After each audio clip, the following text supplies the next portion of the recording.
नमस्कार, जय Hind, Vande Mataram. Today breaking news में आप सभी का स्वागत है। चलिए जानते हैं सुबह से लेकर शाम तक की तमाम बड़ी खबरों को। अगली बड़ी खबर की बात करें तो सरकार ने 18 अप्रैल को होने वाली नीट की परीक्षा स्थगित की। नई तारीख बाद में तय की जाएगी। कोरोना के बढ़ते मामलों को देखते हुए केंद्र सरकार ने national eligibility cum entrance test टाल दिया है। हेल्थ मिनिस्ट्री डॉक्टर हर्षवर्धन ने गुरुवार को यह जानकारी दी है। उन्होंने बताया कि यह परीक्षा 18 अप्रैल को होनी थी। इसकी अगली तारीख बाद में तय की जाएगी। इससे पहले बुधवार को सीबीएसई ने 12वीं की परीक्षा टाल दी है। सीबीएसई के बाद अब उत्तर प्रदेश, गुजरात और हरियाणा बोर्ड की 10वीं और 12वीं की परीक्षाएं भी टाल दी गई है। उत्तर प्रदेश में अब 20 मई के बाद ही परीक्षा होने की संभावना है। यहाँ विश्वविद्यालय की परीक्षाओं और कक्षाओं को भी 15 मई तक के लिए टाल दिया गया है।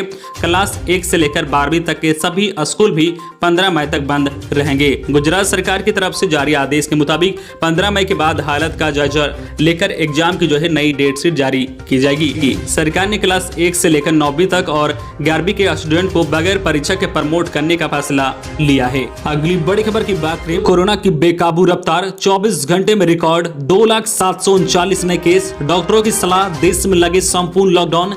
देश में कोरोना बेकाबू हो चुका है। बीते 24 घंटे में देश में रिकॉर्ड 2,739 नए केस सामने आए हैं। यह महामारी फैलने के बाद एक दिन का अब तक का सबसे बड़ा आंकड़ा है। वहीं इस दौरान 1038 मरीजों की मौत हो गई है। केंद्रीय स्वास्थ्य मंत्रालय के आंकड़ों के मुताबिक देश में कोरोना के कुल मरीजों की संख्या अब बढ़कर 1,40,74,564 पर पहुंच गई है। रोज के आंकड़े केस के चलते स्वास्थ्य सेवाएं नाकाफी साबित हो रही है। लोग मर रहे हैं। संक्रमितों को समय पर इलाज नहीं मिल पा रहा है। राज्य सरकारें खुद को असहाय महसूस कर रही हैं। ऐसे में देश के नामी डॉक्टरों ने केंद्र सरकार को सलाह दी है कि देश में कोरोना की चेन को तोड़ना है तो लॉकडाउन ही विकल्प है। अगली बड़ी खबर की बात करें तो सीबीएसई की तर्ज पर जेईई की ओर से ली जाने वाली परीक्षा को रद्द करने की मांग। झारखंड पेरेंट्स एसोसिएशन के अध्यक्ष अजय रानी गुरुवार को झारखंड एकेडमिक काउंसिलिंग जेईई के अध्यक्ष को पत्र लिखकर विषय सीबीएसई की तर्ज पर जेईई की ओर से ली जाने वाली परीक्षा को रद्द किए जाने की मांग की है। पत्र में उन्होंने कहा है कि झारखंड पेरेंट्स एसोसिएशन आपका ध्यान वर्तमान में रांची सहित पूरे राज्य के अंदर कोरोना के बढ़ते संक्रमण की ओर दिलाते हुए कहना चाहता है कि जिस तरह से कोरोना अपने पूरे रफ्तार पर है और इससे हालत बद से बदतर हो गए हैं। लोगों को अपनी जान माल की रक्षा के लिए दर दर की ठोकरें खाना पड़ रहा है। बावजूद जान बचाई नहीं जा सक रही है। इन परिस्थितियों में जेईई की ओर से आयोजित की जाने वाली परीक्षा 10वीं और 12वीं की कैसे आयोजित की जाए, यह अभिभावकों के लिए एक बड़ा सिरदर्द बना हुआ है। एसोसिएशन आपसे मांग करती है कि जिस तरह से सीबीएसई ने इस पर निर्णय लिया है उसी तर्ज पर एकेडमिक काउंसिलिंग भी इस पर निर्णय ले और तत्काल 10वीं और 12वीं की परीक्षा रद्द करे।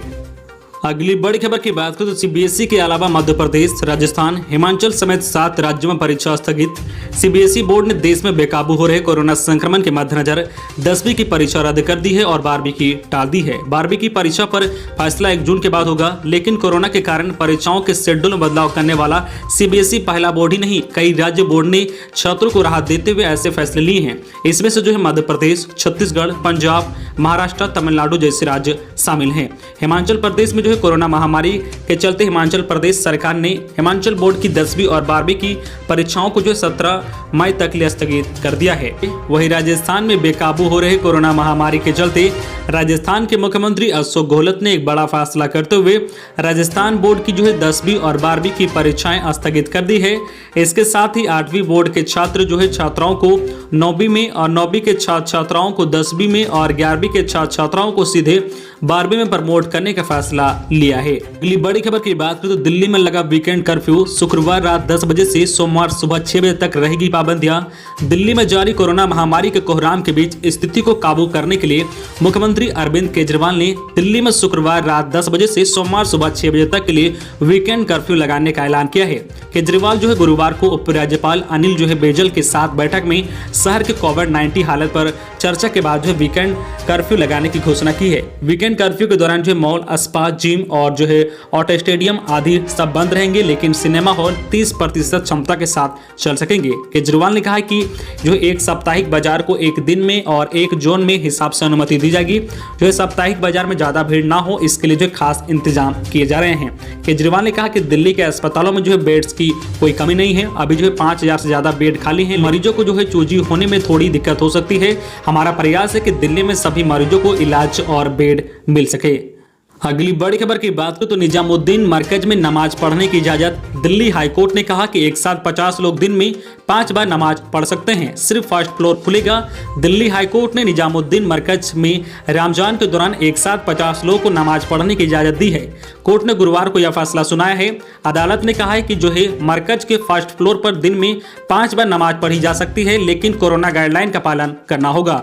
जो है कोर्ट ने फर्स्ट फ्लोर को छोड़कर किसी और फ्लोर में नमाज अदा करने की परमिशन देने से इनकार कर दिया है, लेकिन कहा है कि जो है कल्फ बोर्ड इसके लिए निजामुद्दीन पुलिस स्टेशन के जो है SHO के पास एप्लीकेशन दे सकता है। कोर्ट ने कहा है कि डिजास्टर मैनेजमेंट नियमों के मुताबिक धार्मिक जो है आयोजनों में भीड़ इकट्ठी करने पर रोक लगाई गई थी, लेकिन पूजा स्थलों को बंद करने का कोई निर्णय नहीं था। स्थिति दिन पर जो है दिन खराब हो रही है, लेकिन सभी जो है धार्मिक स्थल खुले हैं और निजामुद्दीन मरकज की पूजा की जगह है तो इसे खोला जाना चाहिए। अगली बड़ी खबर की बात करें तो कोरोना संकट के बीच नीतीश सरकार ने शिक्षकों को दी बड़ी राहत। अब हर रोज स्कूल आने की बात तक खत्म, लागू हुआ ये नियम। बिहार में गहनता कोरोना संकट के मद्देनजर जिला शिक्षा विभाग ने सभी सरकारी शिक्षकों के लिए अहम आदेश गुरुवार को जारी किया है। इस आदेश में शिक्षकों को प्रतिदिन स्कूल जाने की अनिवार्यता को खत्म कर दिया गया है। आदेश में कहा गया है कि प्रतिदिन स्कूल और कॉलेज में 33% ही शिक्षक बुलाए जाएंगे। यह आदेश जो है तत्काल प्रभाव से जारी कर दिया गया है। शिक्षा मंत्री विजय चौधरी ने एक पत्र के जरिए जो है साफ किया है कि कोरोना वायरस के संक्रमण के कारण सभी जो है शिक्षण संस्थान 18 अप्रैल तक जो है बंद कर दिए गए हैं। हालांकि सरकार को इस बात की चिंता जरूर है कि स्कूल कैसे खुले और कैसे हमारे बच्चे पढ़ना लिखना शुरू करें। कोरोना के कारण अभी जो है तेजी से फैल रहा है। उन्होंने कहा है कि हालांकि इन कठिन परिस्थितियों में हमारे शिक्षक की जो है स्कूलों में उपस्थिति अपेक्षित रही है। हालांकि हालत यह है कि 18 अप्रैल के आगे भी अनिश्चित की स्थिति बनी हुई है और फिलहाल जिस तरह से हालात बन रहे हैं ऐसी स्थिति में शिक्षा विभाग ने फैसला किया है कि शिक्षक को भी जो है प्रतिदिन 1/3 स्कूल में उपस्थित रहेंगे।